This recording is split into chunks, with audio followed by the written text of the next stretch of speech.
we're trying to find our way in the world and in God's plan. So if we suffer too much suffer too much damage to our self-image, we're always told that we're wrong, and we're always told to follow blindly. How does that prepare us for our future? If we're always told that we're wrong, we'll never be able to go out and express ourselves in the world and share God's word, because everyone's going to tell us that we're wrong. We're going to shrink back. If we're told to follow blindly, like follow your parents blindly, follow everything that everyone else is telling you, how when all of them are gone and we're standing by ourselves, how do we make our own path?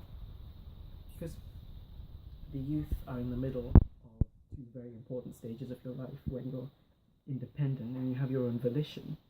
You have your own volition to do whatever you want, and being a child, where you're completely dependent. In this stage, this middle ground, this limbo between these two parts, it's sometimes I feel as though our parents have a hard time deciding how to graduate yourself through this period of 10 years. For example, you could be very young and all of a sudden you're given all the responsibilities of an adult, or on the other side of the spectrum, you could be put under all of the restrictions that you have as a child when you're already so far forward. And it's very hard for adults to see that, because they're looking over us.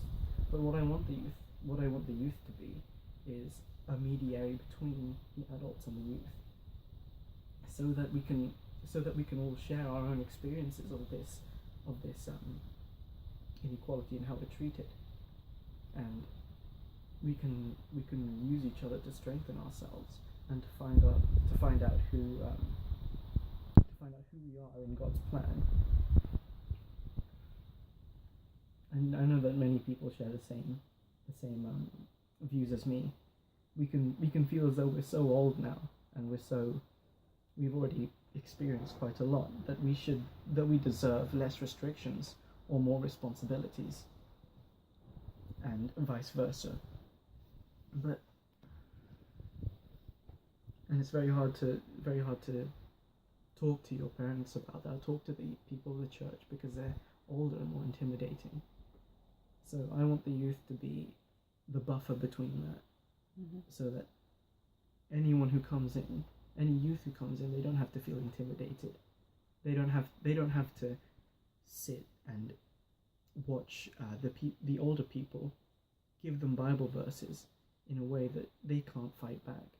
I want an open discussion in the youth to fully find